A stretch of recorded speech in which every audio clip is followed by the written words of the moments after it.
Hola, ¿qué tal? Espero que anden bien. Estamos terminando ya la unidad 4 y en esta oportunidad vamos a abordar el texto de Manuel de Vega, un doctor en psicología español de la Universidad de La Laguna, Tenerife. Estudiaremos las teorías simbólicas del significado, que vamos a ubicar del lado de la teoría computacional, y luego, como contrapunto, a las teorías corpóreas del significado, para entender en qué se diferencian, identificando sus posibilidades y las limitaciones de ambas. En esta filmina encolumné hacia ambos lados los autores, cuyos aportes desandaremos para cada corriente. Anticipo que de Vega, el autor del texto, está mayormente del lado de la corporización, pero a diferencia del resto de los investigadores enlistados arriba suyo, presenta más reservas a la teoría encarnada e inclusive le realiza críticas que veremos al final del video. Comencemos ahora por la teoría simbólica del significado entonces, ¿sí? Para entender sus postulados tenemos que repasar primero algunos de los conceptos que estudiamos en unidades previas sobre la teoría computacional. Aclaremos algo, no es lo mismo el lenguaje para el sentido común, que podría entenderlo como una forma de los seres humanos que tienen para comunicarse entre sí, que el lenguaje de la mente, ¿sí?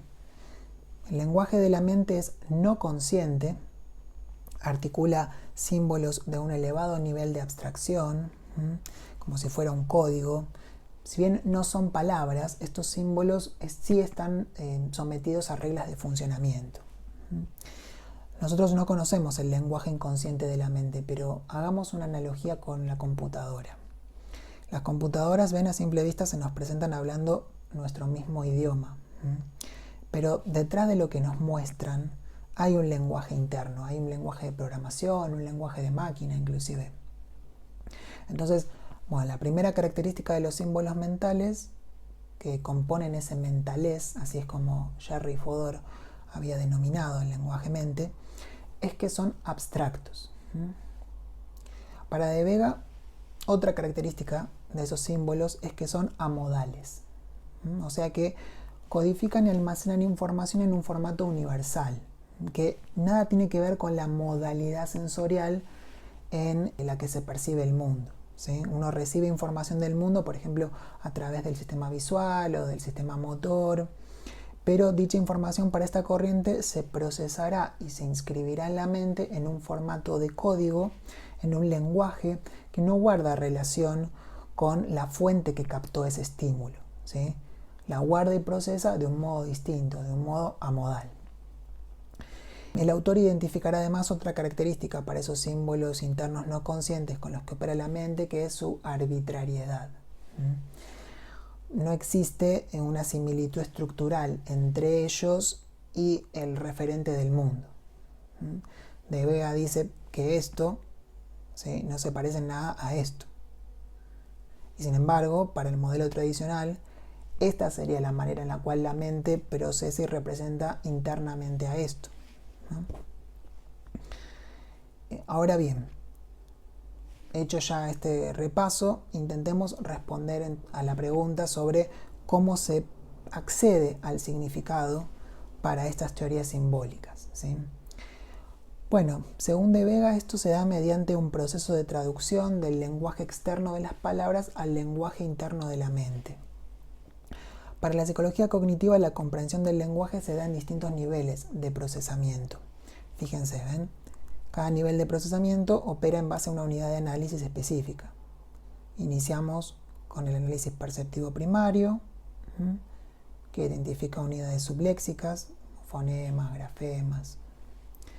Y luego se da lugar al procesamiento léxico, que es un procesamiento en base a una unidad de análisis que es la palabra. Luego el procesamiento sintáctico y semántico, ¿sí?, que ya es un procesamiento a nivel oracional, y que estudiará dentro de una oración qué relaciones existen entre las palabras que las componen y cuál es el significado que de ahí se puede llegar a extraer. Y por último tenemos el nivel del texto o el nivel discursivo, cuya unidad de procesamiento es el texto entero, donde se buscará ya no entre las palabras, sino entre las oraciones, esas relaciones de coherencia y de cohesión. Entonces, por ejemplo, para que mi mente comprenda una palabra que leí o escuché, primero debe poder identificarla y dar acceso al lexicón mental. ¿Qué es ese lexicón? Es una suerte de diccionario mental. En ese diccionario se almacena no solo el significado, ¿no?, de esa palabra o la definición, sino también las representaciones que guardan otros tipos de información sobre esa palabra.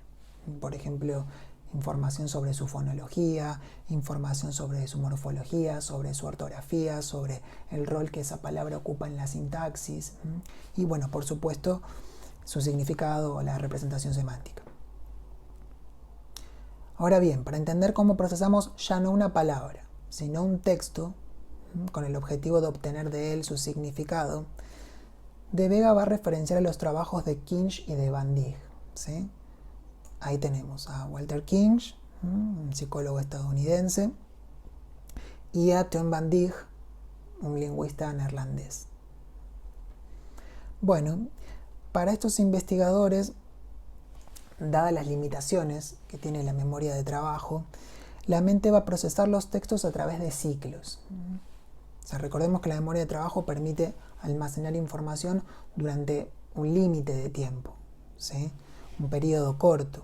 Entonces, para estos investigadores, durante la lectura, el lector no va a procesar el texto de una sola vez, sino que lo va a hacer por etapas, lo va a hacer por partes, por ciclos.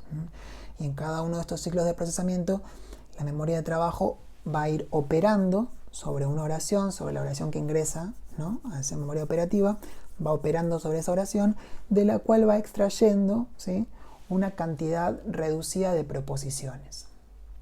¿Qué es una preposición? Bueno, vamos ahora con la definición.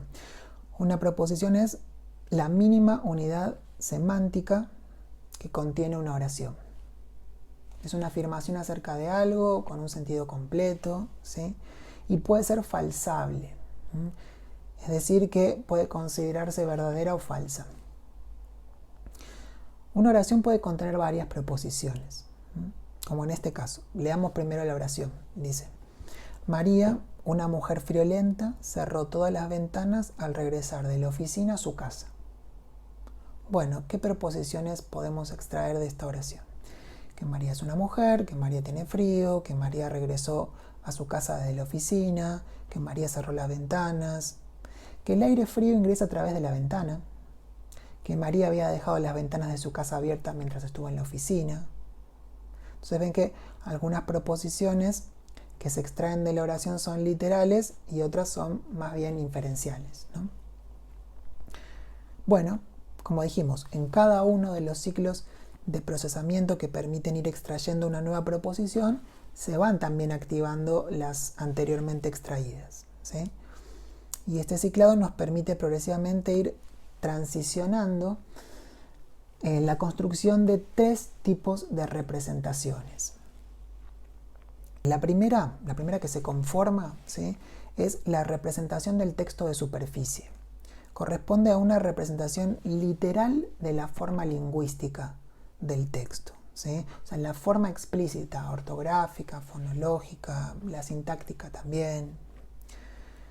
En términos psicológicos, en cuanto a su persistencia temporal, bueno, podríamos decir que esa representación de superficie es efímera, ¿sí?, ya que desaparece rápidamente en el lapso que las representaciones se encuentran activas en la memoria de trabajo. Luego eso se pierde y ya es más difícil de recuperar más allá de los límites de esa memoria operativa.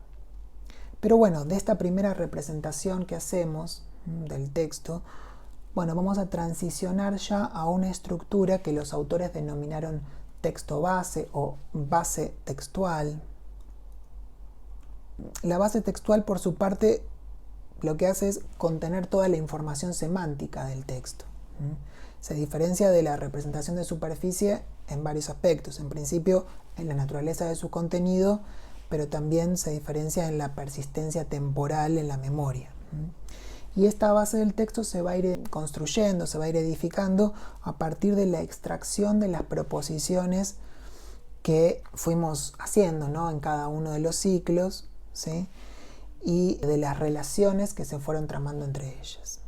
O sea que la base textual está integrada por el conjunto de las proposiciones derivadas de la secuencia de oraciones del texto. El establecimiento de relaciones entre las proposiciones se va a organizar en dos niveles.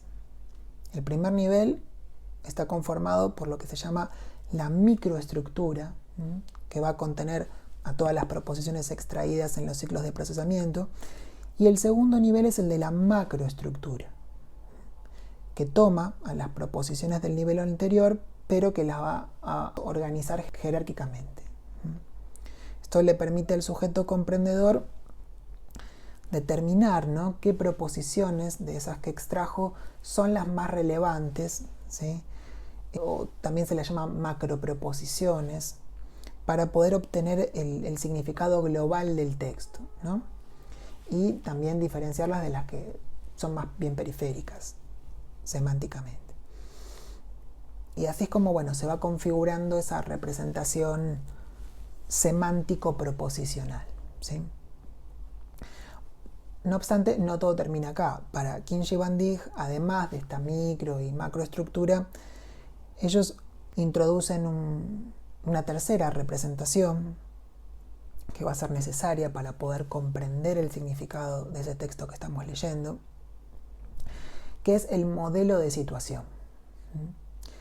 ¿Qué es un modelo de situación? Es una representación, como decíamos, pero que excede a esa que se construyó en la macroestructura, ¿sí? No implica el mero establecimiento de relaciones jerárquicas entre las proposiciones, sino que lo que construye es un modelo que integra a estas proposiciones con el conocimiento previo que tenga el lector, con sus creencias, con sus valoraciones personales. Estamos ya en un nivel de la comprensión en donde hablamos de una representación de la situación específica, ¿sí?, que se plantea en el texto, a partir de, como les decíamos, del conocimiento que está ahí en el texto que uno está leyendo, pero también del conocimiento previo, ¿no? En el ejemplo que estábamos viendo de la oración de María, ¿sí?, bueno, se podría incluir, el modelo de situación podría llegar a incluir información respecto de la fecha en que tuvo lugar el evento, de qué trabaja María, la dirección de la casa, cuántas ventanas hay en la casa, ¿sí?, entre otros aspectos. Así que los modelos de situación son, después de todo, representaciones proposicionales, pero que no se derivan directamente del texto, sino que son activadas para seguir en la línea de los conceptos que aprendieron en unidades previas, de arriba abajo, por el lector, basándose en el conocimiento que tienen del mundo, ¿no?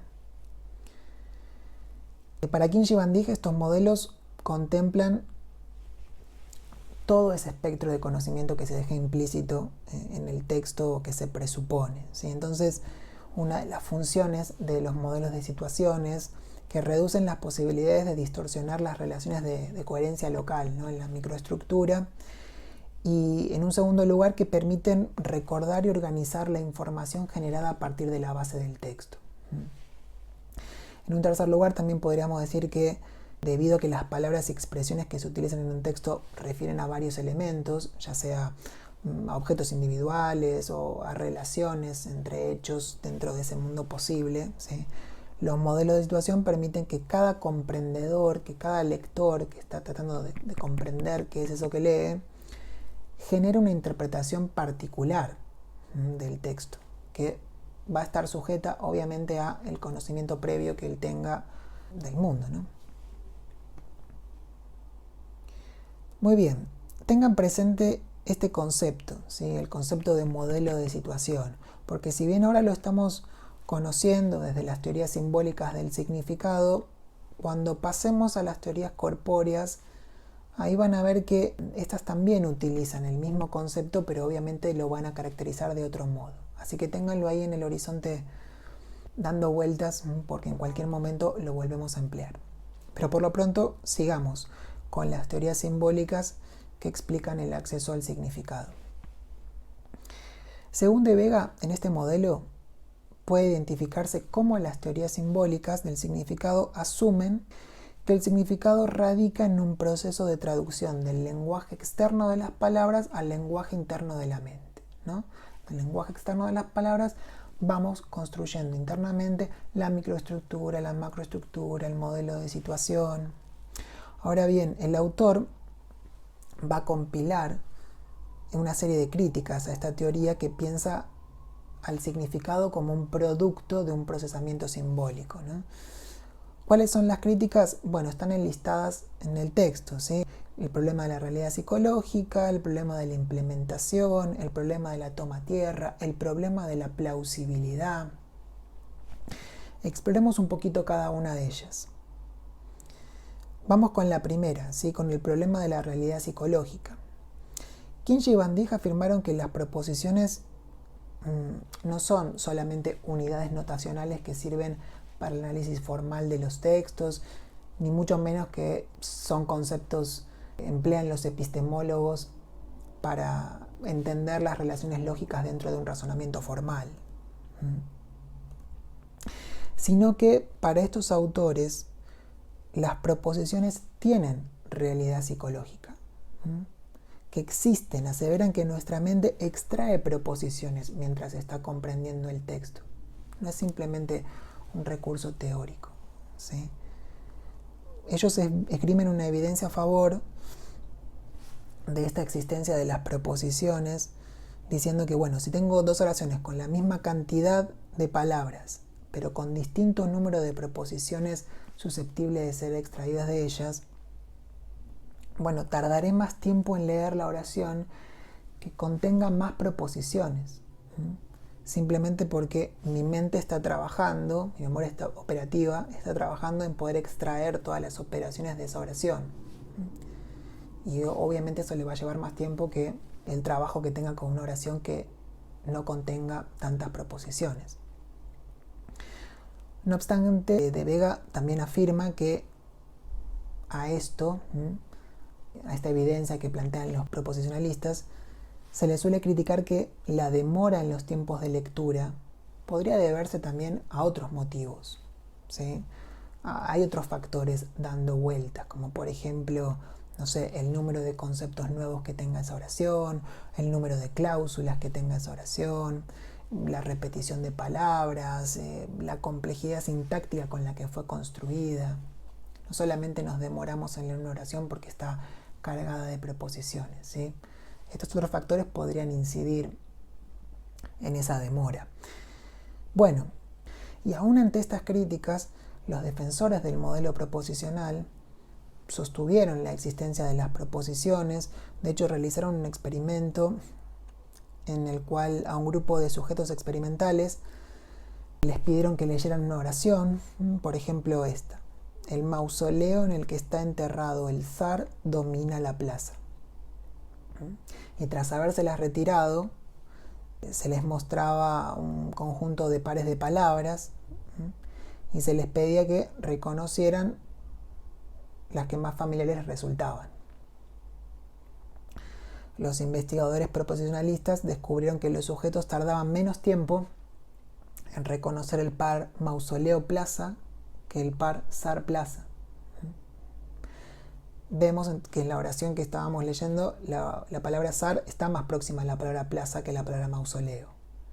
Pero dado que la mente procesaría el texto en términos proposicionales, bueno, se justificaría que algunas palabras se hayan almacenado siguiendo más bien un agrupamiento semántico que de posicionamiento serial, ¿no? Bueno, De Vega destaca ese contraargumento que hicieron los proposicionalistas, pero señala que por más que las proposiciones existan psicológicamente, estas teorías no pueden identificar de qué manera se codifican, ¿sí? Fíjense, acá hay dos formas distintas de codificar las proposiciones extraídas de una misma oración. La oración sería: el niño llamó a su mamá en la plaza. Así es como, según Kinch, se codificaría proposicionalmente esta oración.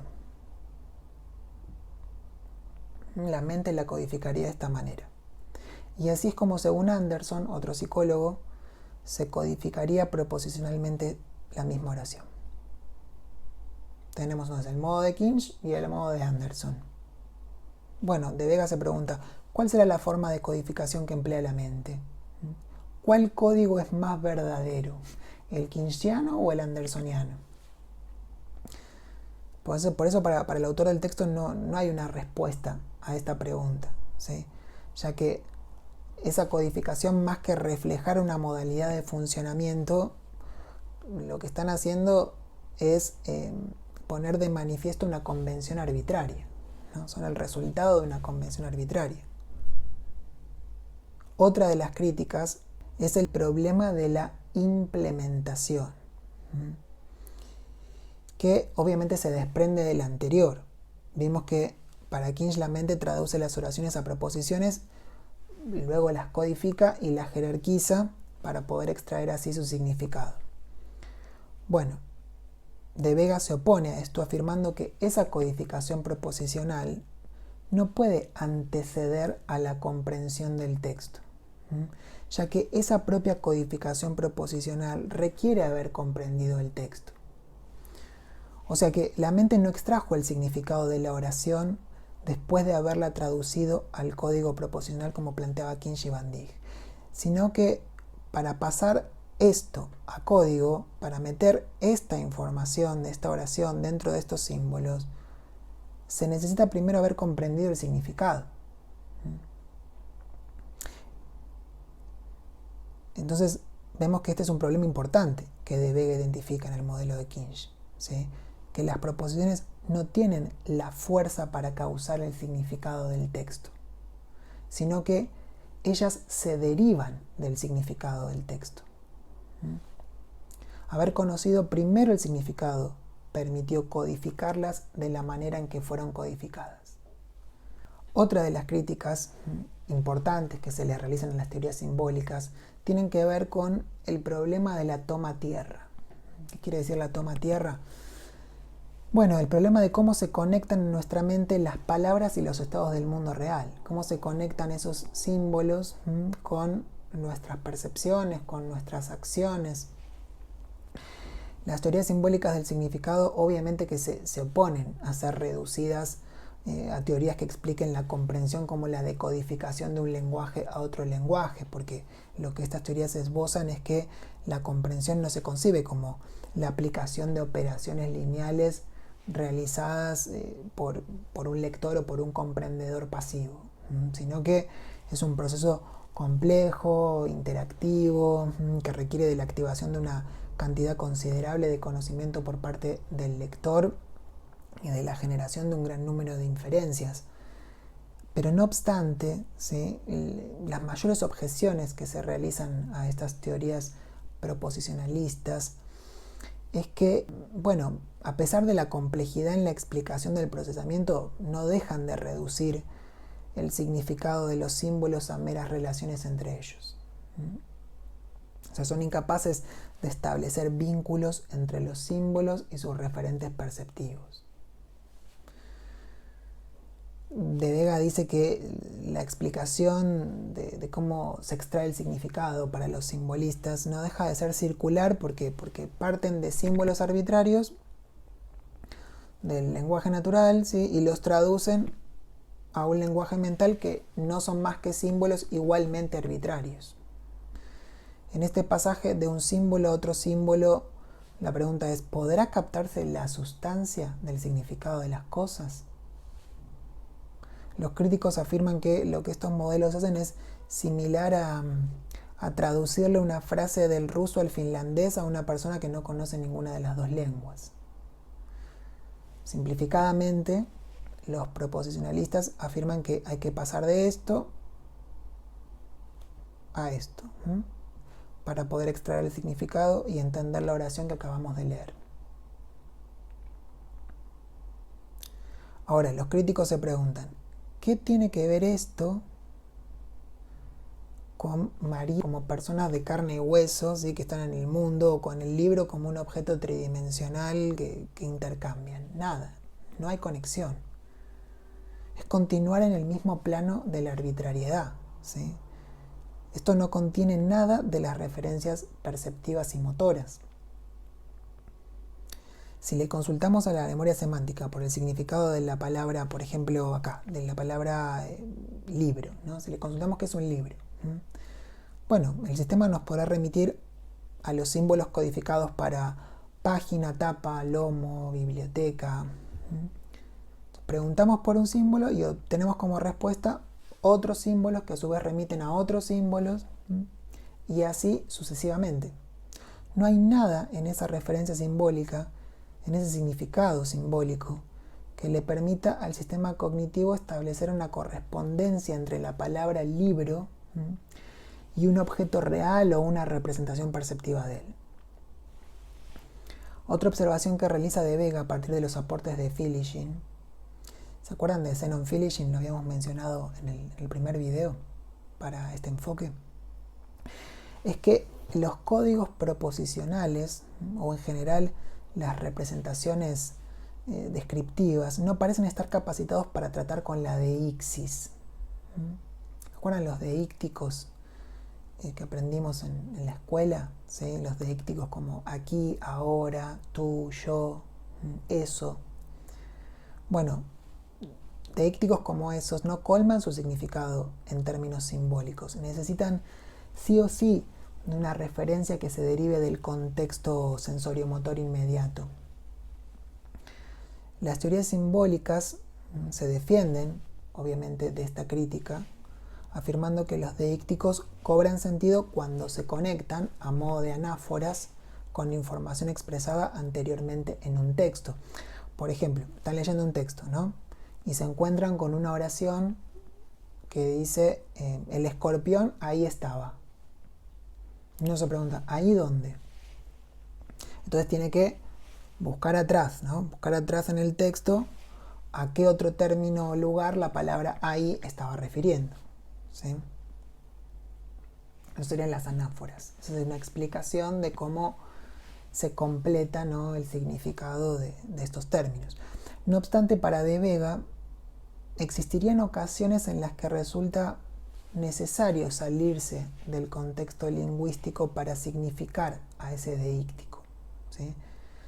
Si preguntamos, por ejemplo, ¿qué es allá? Se necesita, para poder responder, salirse del sistema de símbolos lingüísticos e introducir elementos paralingüísticos que completen el significado de esa palabra. Acompañamos la palabra allá muchas veces con un gesto, ¿sí? Lo mismo sucede para los investigadores con la palabra acá. En la imagen de este chat, ¿sí?, Pedro le envió un mensaje a María diciéndole estoy acá. Ella desconoce dónde está él, ya que le dio una referencia insuficiente para comprender. Pero para Pedro, el acá tiene pleno sentido, ya que dicho significado se completa con la referencia exacta de su cuerpo en determinada posición. Bueno, De Vega y Feligin afirman que acá, el término acá, cobrará un significado distinto dependiendo de dónde esté nuestro cuerpo ubicado. Se requiere de una dimensión extensional, ¿sí?, de un cuerpo que ocupa un lugar en el espacio para aportar las referencias suficientes que hacen a ese significado. Y la última crítica remite a la plausibilidad-implausibilidad de las proposiciones. Esta oración podría computarse proposicionalmente de la misma manera que esta otra. Fíjense, tenemos dos oraciones. El libro está encima de la mesa, la montaña está encima de la mesa. De Vega afirma que ambas estructuras son proposicionalmente posibles, pero la segunda es semánticamente implausible. Siguiendo esta línea, una computadora podría programarse para detectar y extraer proposiciones de una oración, pero tendría dificultades para detectar las implausibilidades semánticas en ella. Todos los seres humanos vinculamos esa información que ingresa con un conocimiento tácito del mundo. Pero según los críticos de este modelo, bueno, los proposicionalistas no pudieron explicar de qué modo o bajo qué interfaces ese nexo se lleva a cabo. Ok, bueno, revisadas estas cuatro críticas, pasemos ahora a las teorías corpóreas del significado, ¿sí? ¿Cuál es el postulado principal de estas teorías? Bueno, que el significado de nuestras expresiones lingüísticas está directamente vinculado con la experiencia motora, con la experiencia sensorial y no con símbolos abstractos, ¿sí? Vieron que dentro de las críticas que acabamos de enlistar a las teorías simbólicas estaba la circularidad de la referencia simbólica, ¿no? Las palabras eran símbolos y para extraer su significado teníamos que codificarla a otros símbolos que a su vez entraban en relación con otros símbolos. Bueno, las teorías corpóreas se oponen a esta noción del significado, porque van a afirmar que las palabras y las oraciones no remiten a símbolos arbitrarios, abstractos, a modales, sino que remiten a cosas, que remiten a entidades perceptivas y motoras que están en el mundo o bien remiten a simulaciones mentales de esas entidades que activamos en su ausencia, ¿no?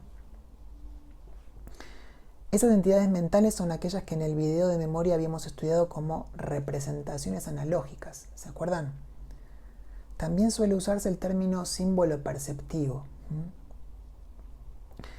Bueno, desde esta otra perspectiva, una posible vía para explicar cómo a partir de lo que leemos y escuchamos accedemos al significado es también apelando a un modelo de situación. Ustedes se preguntaron otra vez, ¿no era eso lo que hacían las teorías simbólicas? Bueno, pues recuerden, ¿sí?, que yo ya les había anticipado que ese concepto se iba a utilizar dentro de estas teorías, pero obviamente entendido de otro modo, ¿no? Mientras que para Kinch el modelo de situación era una representación proposicional, simbólica, ¿sí?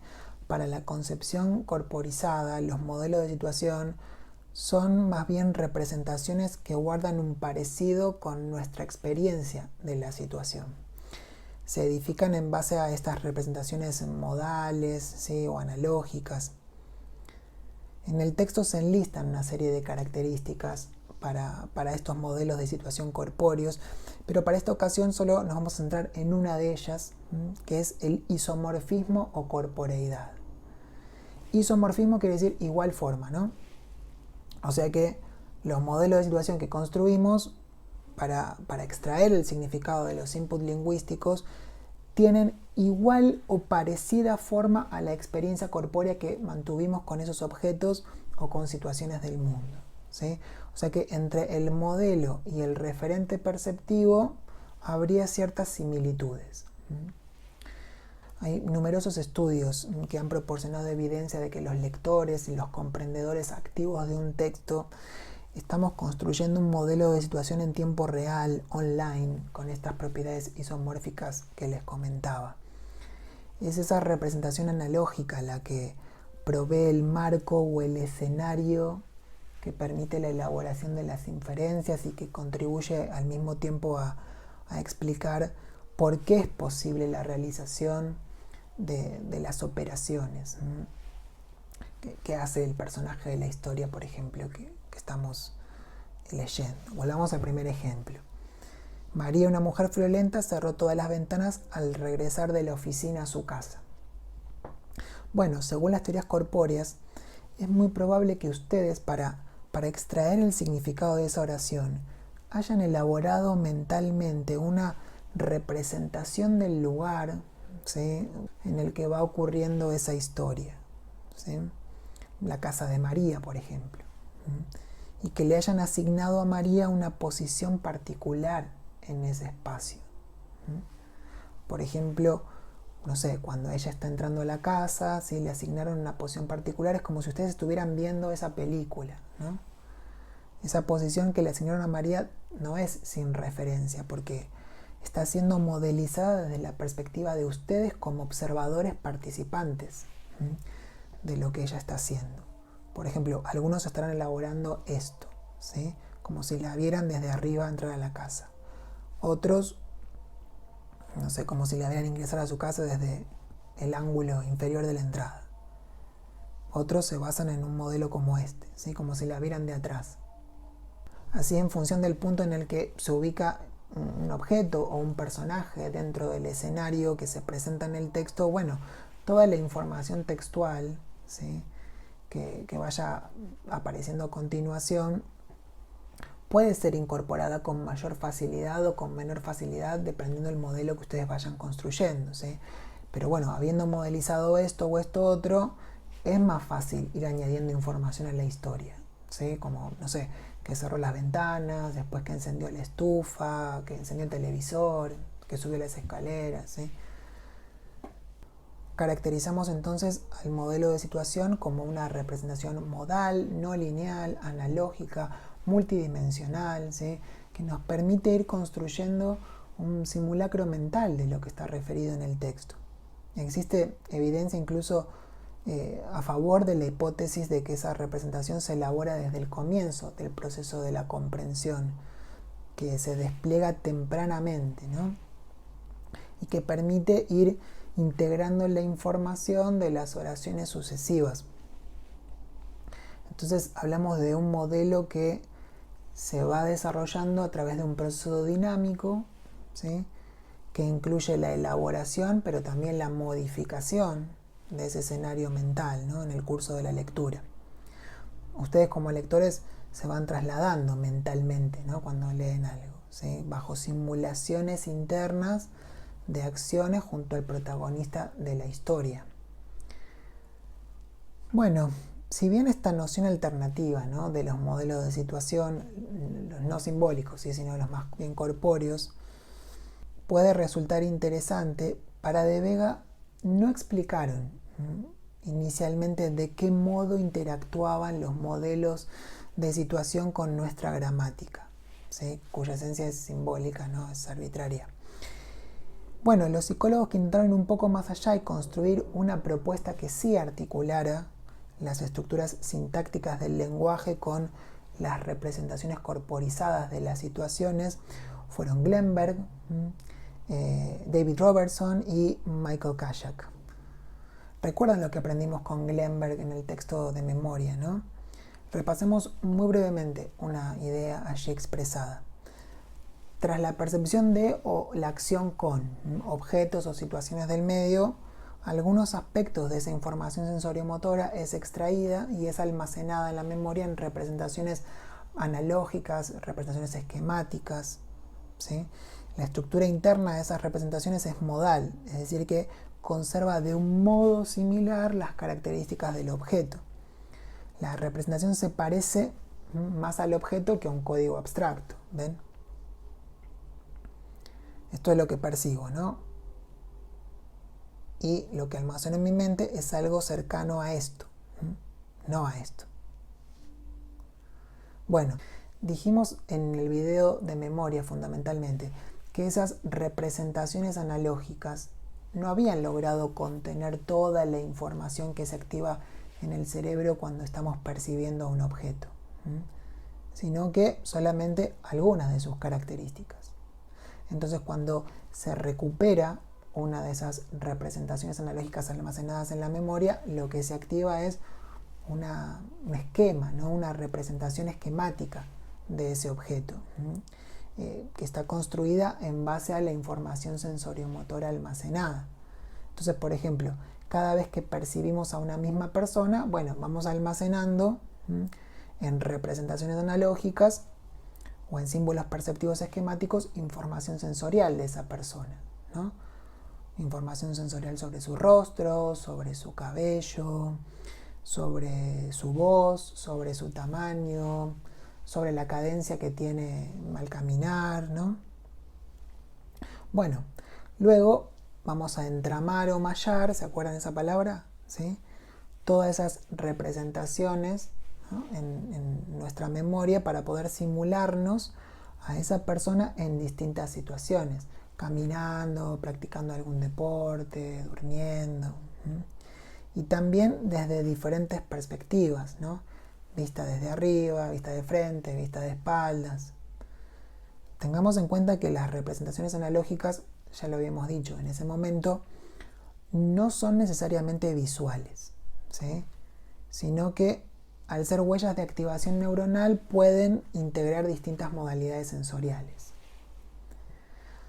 Así que bueno, tras este repaso vemos qué nos propone esta hipótesis indexical de Glenberg y Robertson. Recuerden que para De Vega esta este modelo de la hipótesis indexical va a constituir, ¿no?, uno de los primeros modelos que logra realizar una articulación entre las estructuras sintácticas del lenguaje y las representaciones corporizadas. Es un modelo que propuso Glenberg y Robertson, y años posteriores Glenberg continuó el trabajo sobre este modelo con Michael Kayak. Bueno, para estos investigadores, la comprensión de oraciones, acceder al significado de esas oraciones, implica tres procesos fundamentales. ¿Cuáles son los procesos? Indexación, derivación de afordances y meshing. Vamos con el primero, ¿sí?, que es la indexación. Bueno, este término también pueden encontrarlo como mapeo, ¿sí? A través de la indexación lo que se hace es se pone en relación, se establece y se registra un vínculo entre dos elementos. Bueno, ¿cuáles son esos elementos? Las palabras y sus referentes, ¿sí? Las palabras, las frases, los sintagmas de una oración nos están indicando un referente. Ese referente puede ser un objeto o una situación del medio ambiente, o puede ser un objeto o una situación evocada a través de una representación analógica. Así que indexar es eso. En palabras de Glenberg y Robertson, es referir palabras o frases a objetos. En el texto aparece este ejemplo: Luis se escondió tras la mesa. Bueno, cuando leo esta oración, identifico que mesa, por ejemplo, es un índice. Es un término indexado a un referente, a una entidad perceptiva, que en este caso es un objeto tridimensional, que puedo estar viendo en ese momento, en el caso de que yo estuviera en presencia de la mesa, o bien puede ser un referente evocado mediante una representación analógica, ¿no?, un símbolo perceptivo que yo tengo almacenado sobre ese objeto. Las palabras Luis se escondió también pueden ser índices, son palabras frase que pueden ser indexadas a referentes o a entidades del mundo o simuladas internamente. Así que vemos que la indexación se apoya en la percepción o se apoya en la memoria. En palabras de Glenberg, indexar, entonces, vamos a decirlo de otra manera, es establecer un vínculo entre una palabra y un contexto extralingüístico, ¿sí? En primer lugar, los investigadores asumen que una palabra o una frase puede ser indexada a un símbolo perceptivo o a un objeto físico, y que en segundo lugar, lo que proponen es que muchos componentes del lenguaje, como sustantivos, como ciertos sintagmas nominales o incluso verbos, pueden ser indexados, y no solo los deícticos como habíamos visto hace un rato. Entonces, cuando, por ejemplo, leo una oración, para comprenderla, lo primero que hago es identificar cuáles son sus índices, las palabras que me indiquen un referente, ¿sí? Bueno, vamos con el segundo proceso, que es la derivación de afordances. Recordemos que Gibson definía los afordances como las oportunidades de acción, ¿sí?, que nos ofrecen los objetos a quienes los estamos percibiendo, ¿no? Siempre en un contexto particular.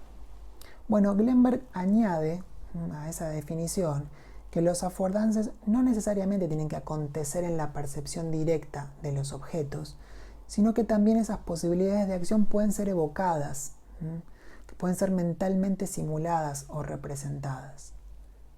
Para Glenberg son siempre los objetos, y no las palabras, los que determinan la forma en que las ideas van a poder ser combinadas en función de sus disponibilidades. Bueno, entonces, una vez indexado o establecido el vínculo, ¿sí?, de una palabra con su referente, este segundo proceso consiste en generar mentalmente las posibilidades de acción con los elementos percibidos o recordados en función de las metas, ¿sí?, o las experiencias individuales del lector o del oyente. ¿Se acuerdan que tanto en el video de percepción como en el de memoria, para esta perspectiva, aprendimos que el significado de las cosas deriva de lo que puedo hacer con las cosas y de lo que éstas pueden hacer siempre en función de sus propiedades? Bueno, entonces remitamos esto al ejemplo, ¿no? Indexada la palabra mesa, con ese objeto que percibimos o evocamos activando un símbolo perceptivo en nuestra memoria, ¿qué se puede hacer con él? ¿O qué puede hacer ese objeto? Bueno, la mesa como objeto, ¿sí?, ofrece, se presta a determinadas posibilidades de acción o función dadas sus características, ¿no? Sirve de contenedora, de soporte, de pantalla ocultadora. Luego de haber indexado la palabra Luis con su referente u objeto, que en este caso es un chico, ¿sí?, que puede estar frente a nosotros o que podemos estar evocando a través de una representación analógica de él, ¿sí? Hacemos lo mismo, evaluamos, hacemos una lista de todas las posibles acciones que ese objeto, este chico, puede realizar dadas sus características físicas. Lo mismo hacemos con el verbo. Eso es lo que se hace tras la indexación, ¿sí? Se derivan del objeto todas sus potencialidades de acción. Vamos al tercer proceso, ¿sí?, que es la combinación, el entramado, el meshing, ¿sí?, mental de las potencialidades de los objetos, ¿no? Teniendo en cuenta, por supuesto, todas las constricciones biológicas, ¿no?, y físicas de ellos, que van a permitir que algunas acciones se puedan coordinar y otras no. Entonces, ¿por qué para esta teoría puedo comprender bien la oración Luis se escondió tras la mesa? Bueno, porque primero indexé sus palabras o frases a entidades perceptivas o en su defecto a símbolos perceptivos mentales y memorizados.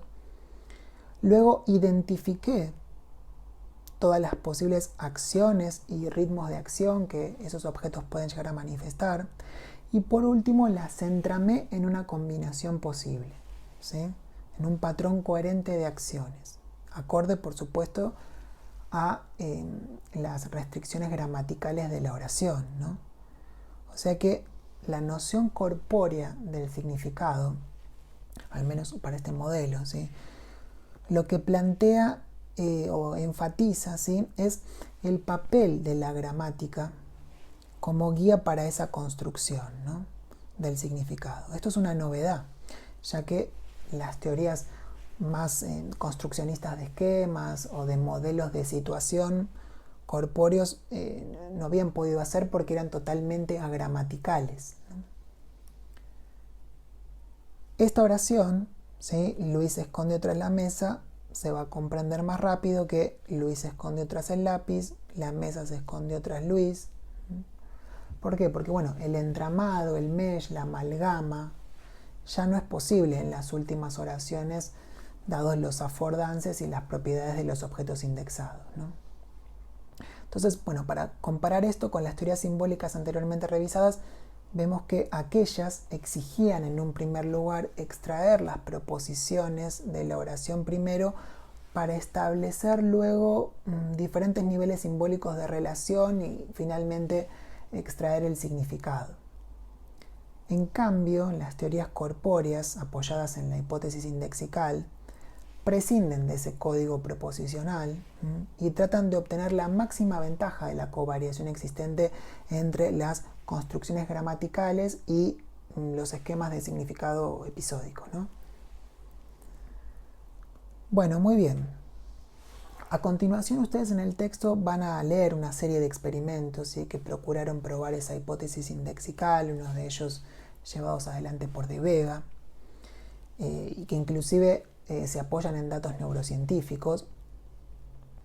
Estos estudios concluyeron que las palabras que describen acciones activarán las mismas zonas cerebrales que se activan cuando ese sujeto está realizando efectivamente esas acciones, ¿no? O sea, asociadas a los mismos patrones sensoriomotores de esas acciones. Entonces, de ese modo, no sé, la palabra patear o la palabra pelota probablemente active representaciones visuales relacionadas con la corteza occipital, ¿sí?, y con representaciones premotoras asociadas a la actividad motora de la pierna y del pie.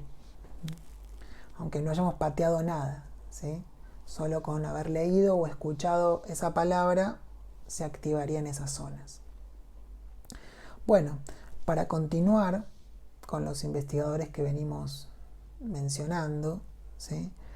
Vamos a abordar el paradigma ACE, ACE, o el efecto de compatibilidad acción-oración, que lo desarrolló Glenberg junto a Kayak y constituyó uno de los mayores soportes empíricos de la hipótesis indexical. Estos autores realizaron un experimento en el cual presentaron a los participantes un conjunto de frases, ¿sí?, en las que se describían acciones de transferencia hacia el cuerpo del participante o desde el cuerpo del participante. Por ejemplo, esta, ¿no? Alex te dio a ti el dinero, y la otra, tú le diste el dinero a Alex. También se incluyeron frases sin sentido, como por ejemplo, no sé, Alex te cantó las cucharas, que fueron utilizadas como, obviamente, frases de relleno, ¿sí? Entonces la tarea del participante consistía en decidir si cada una de las frases que leía tenía o no sentido. Se sentaba un participante frente a la pantalla de un ordenador donde se le presentaban esas frases, y para responder se le entregaba un teclado, ¿sí?, que disponía de 3 teclas, una más próxima al cuerpo del participante, otra más distante y una tercera tecla en el centro del tablero equidistante de las anteriores, ¿no? Bueno, para leer una frase en la pantalla del ordenador, el participante debía presionar y mantener pulsado el botón del medio con su dedo índice, y para indicar si la frase que leía tenía sentido o no, debía soltar el botón inicial y pulsar uno de los botones de los extremos, ¿no? Bueno, para la mitad de los participantes, la respuesta sí se asignó a la tecla más cercana y la respuesta no a la más lejana. De modo que si leían una frase que tenía sentido, tenían que pulsar sí, pero debían realizar el movimiento para pulsar el botón más cercano a sí mismos, ¿sí? Esta asignación de teclas se invirtió para la otra mitad de los participantes. Bueno, tanto en un grupo como en el otro, de todas las veces que los sujetos leyeron una frase con sentido y pulsaron la tecla sí, tuvieron respuestas más veloces cuando la tecla sí coincidía con la dirección de transferencia descrita en la frase leída. Entonces imagínense que tenemos a 2 personas, a Sofía y a Mariano. Sofía pertenece al grupo de sujetos que recibió este teclado, y Mariano al que recibió este teclado. Cuando ambos le mostraron la oración, por ejemplo esta, Pedro te entregó la pizza, ambas la reconocieron como una oración con sentido y por ende pulsaron la tecla sí. No obstante, Sofía pulsó más rápidamente la tecla sí que Mariano. Y resultados inversos acontecieron cuando ambos les mostraron la oración, tú le entregaste la pizza a Pedro. O sea, ambos también reconocieron que la frase era una oración con sentido y pulsaron la tecla sí, pero esta vez Mariano lo hizo más rápidamente que Sofía. Entonces se comprende, tuvieron respuestas motoras más veloces cuando la tecla sí coincidía con la dirección de la transferencia en la frase leída. Bueno, estos resultados reflejan que comprender una frase que implica una acción de transferencia en determinada dirección, como por ejemplo hacia la persona del participante, interfiere con la realización de un juicio de significado que requiere la realización de un movimiento físico en la dirección opuesta. Este hallazgo recibió el nombre de efecto de compatibilidad acción-oración. ACE es la sigla en inglés para Action Sentence Compatibility Effect, y construye una importante evidencia empírica de que, bueno, la comprensión del lenguaje de acción se basa en procesos de simulación en los cuales se activan las mismas áreas implicadas en la acción real. No obstante, De Vega plantea que a veces el término corporeidad se emplea de un modo ambiguo y no queda claro hasta qué punto el compromiso del cuerpo, más precisamente de las áreas sensoriales y motoras, está presente en la comprensión de los enunciados lingüísticos. Si bien en los últimos experimentos que acabamos de ver de Glenberg y Kayak había un compromiso directo, primario, ¿sí?, del cuerpo en la comprensión de ciertos verbos motores, para el autor es evidente que la corporización tiene que tener algunas limitaciones, ¿no? Dado que si se presentara de una forma tan predominante, los componentes más ejecutivos del cuerpo, ¿sí?, o de las funciones sensoriomotoras, no serían cancelados y estarían permanentemente interfiriendo, ¿no?, con la producción o la comprensión del lenguaje. No sé, por ejemplo, no se podría estar acostado mientras hablo por celular con alguien y le estoy contando que me pasé el día caminando, ¿sí? Por eso que el autor del texto introduce una diferencia entre corporeidad de primer orden y corporeidad de segundo orden, ¿sí? La corporeidad de primer orden estaría presente en la interacción directa con el entorno, y la de segundo orden serían ya esas simulaciones analógicas que mentalmente realizamos, pero que son discretas, que están desenganchadas, ¿no?, de la información propioceptiva del cuerpo. Vemos así que De Vega, tal como decíamos al principio del video, ¿no?, es un autor mucho más moderado que Glenberg. Si bien suscribe al enfoque corporeizado, su propuesta es mucho más matizada, ¿no?, y permeable a esa alternancia entre conceptos simbólicos y corpóreos. Y en esa línea De Vega continuará preguntándose sobre las limitaciones de las teorías corporizadas cuando intentan esbozar una explicación sobre cómo se comprenden los conceptos más abstractos. Plantea algunas oraciones como ejemplo de posibles problemas que podrían tener los modelos de situación corporeizados o los indexicales. Veamos estas oraciones problema. Dice: lo había probado todo para adelgazar sin resultado alguno. La pregunta que uno podría hacerse ahí es, bueno, ¿con qué ente perceptivo podría indexarse la palabra resultado, ¿no? Otra oración: la extraña situación fue el resultado de una serie de coincidencias. Ven que esta oración está plagada de elementos abstractos, de términos abstractos, ¿no? ¿Cómo construyo un modelo analógico con esto? Otra oración problema: Marta viajó en avión desde Madrid a Tenerife. Es necesario activar con esta oración, ¿no?, los affordances de Marta o de avión, en un caso como este en el que solo importa saber el punto de partida y el punto de llegada. Una oración más problema todavía: Irene pensó en cortarse el cabello. ¿Pueden los verbos mentalistas como pensar, desear, querer entramarse con los verbos que suponen acciones corporales más mecánicas? Bueno, De Vega ensaya en el texto algunas argumentaciones posibles desde las teorías corporizadas para estos problemas. En el primer caso, ¿no?, teníamos la oración: lo había probado todo para adelgazar sin resultado alguno. Bueno, en ese caso uno podría afirmar que el resultado es un concepto abstracto que para comprenderse tendría que ser primero remitido a otros conceptos como transición, estado, causa-efecto. El tema es que si hacemos eso, estamos cayendo en la explicación simbolista que esta teoría buscaba refutar, dado que se pierde el anclaje corporal, ¿sí? Se pierde la toma a tierra de los conceptos, se pierde la conexión con la experiencia, que es necesaria para construir significados según esta teoría. También De Vega afirma que las explicaciones simbolistas no alcanzan. Entonces, en esta segunda oración, por más que, piénsenlo, en esta oración, por más que sustituyamos los conceptos por otros abstractos, ¿podría comprenderse el enunciado o seguiríamos en la misma circularidad?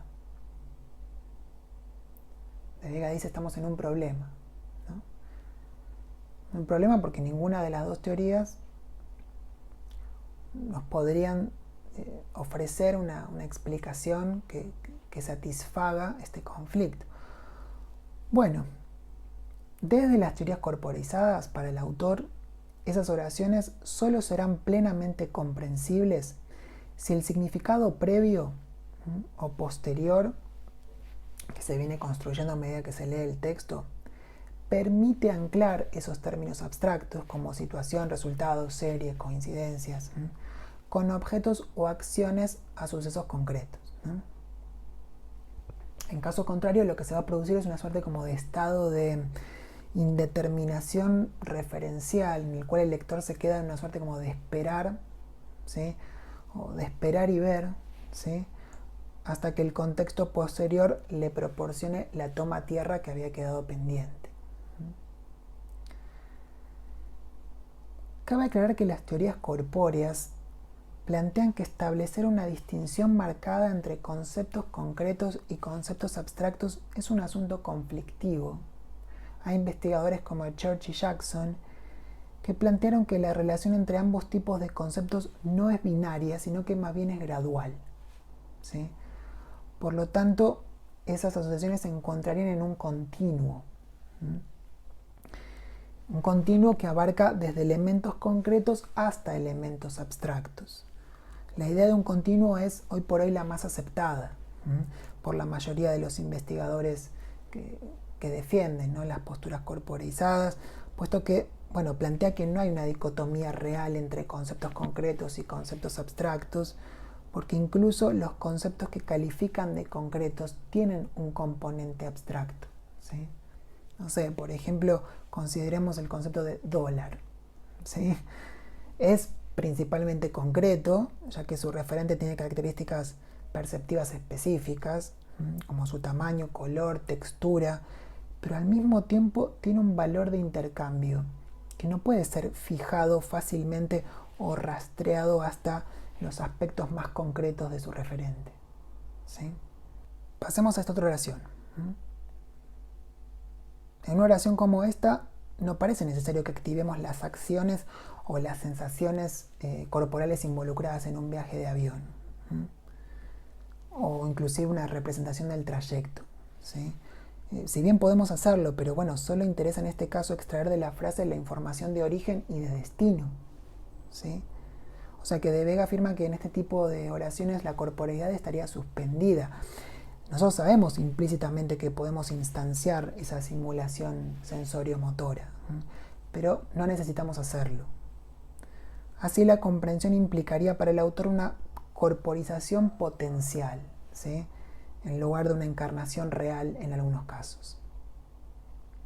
Y por último tenemos el desafío de los verbos mentalistas, ¿sí? ¿Tienen significado corpóreo? Nosotros muy a menudo utilizamos y comprendemos expresiones que comienzan con verbos mentales, ¿no? Como creo que, desearía que, dudo que.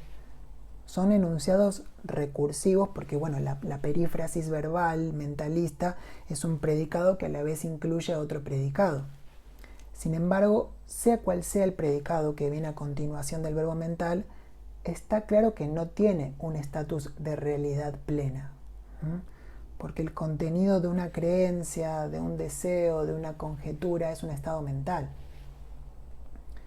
Si comparamos el predicado fáctico, ¿no?, de esta oración, Andrés se cortó el cabello, con el mentalista, me gustaría que Andrés se cortara el cabello, claramente no significan lo mismo las dos oraciones, ¿no?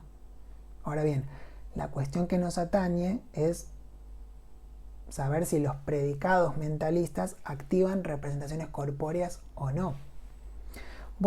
En una investigación realizada por De Vega, se comparó la comprensión de textos que describían acciones fácticas. Por ejemplo, esta oración: el campesino, mientras cortaba leña con el hacha, empezó a pintar la valla de blanco, con una versión del mismo texto que describía dicha acción como un plan mental. Por ejemplo, el campesino, mientras cortaba leña con el hacha, pensó en pintar la valla de blanco. Ven que no son lo mismo una oración que la otra, ¿sí?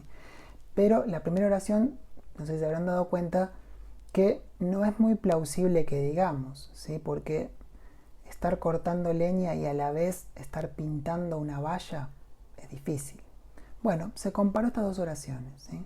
El tiempo de lectura del último segmento del texto que comparten ambas oraciones, que es pintar la valla de blanco, fue más lento en la primera oración que en la segunda. Bueno, De Vega dice que ello se explicaría porque en la primera versión, ¿no?, las dos acciones factuales que presentan hacen que el lector detecte una incompatibilidad motora, ¿sí?, que al intentar simularlas internamente y querer entramarlas al mismo tiempo, eso no sea posible. Si simulas una, no puedes simular la otra. En cambio, en la segunda oración, la segunda acción no se incorpora al modelo de situación real, sino que tiene un estatus puramente hipotético. Y esa oración fue la que se leyó más rápido. Es probable que para comprender el predicado mentalista no se activen, dice De Vega, las propiedades perceptivas y motoras de los eventos descritos, sino que se activen más bien representaciones introspectivas, interpersonales, sobre las creencias, los deseos, las emociones de los personajes. Otra posibilidad es que se activen las propiedades sensoriomotoras en todos los casos, aunque se mantengan en espacios mentales o en representaciones separadas, ¿sí?, los contenidos factuales y los mentales. Es otra posibilidad. Pero bueno, son todas hipótesis que aún continúan investigándose. Bien, hasta aquí entonces llegamos con la introducción a las dos teorías del significado, que eran las simbólicas y las corpóreas. Vimos sus potencialidades explicativas y también sus limitaciones. Hacia el final del texto, De Vega enlista una serie de criterios a los que debería acomodarse una teoría del significado completa, ¿sí? ¿Cuáles son? Criterio computacional, criterio de interfaz, criterio adaptativo, criterio cognitivo y criterio neurológico, ¿sí? El criterio computacional es que la teoría podría implementarse en un ordenador. El criterio de interfaz es que, bueno, debería poder ofrecer interfaces funcionales, ¿no?, entre el lenguaje, representación, la experiencia sensoriomotora y mental. El adaptativo es que, bueno, debería justamente la teoría poder acomodarse, ¿no?, a todas las demandas que los seres humanos resuelven en un mundo interpersonal, en un ambiente. El criterio cognitivo, o sea que la teoría tendría que obviamente poder incorporar todas las restricciones estructurales que hacen a la cognición humana. Y el criterio neurológico, o sea, tiene que ser una teoría que además se pueda acomodar a las propiedades funcionales del cerebro, ¿sí?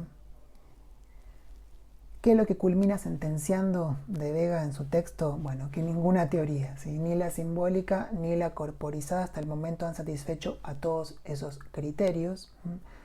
La noción de corporeidad se va a acomodar mejor a los criterios de interfaz, al adaptativo, al neurológico, mientras que la doctrina simbólica, para el autor, se ajusta mejor al criterio computacional.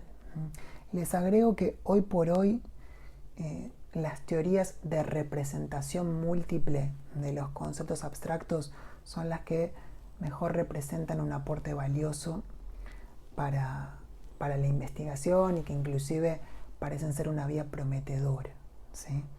Los investigadores en esta línea afirman que tanto la información sensoriomotora como la transmitida simbólicamente está involucrada en la representación tanto de los conceptos concretos como de los conceptos más abstractos, pero bueno, que esos datos se van a distribuir de una forma diferente según el concepto que se esté procesando, ¿sí?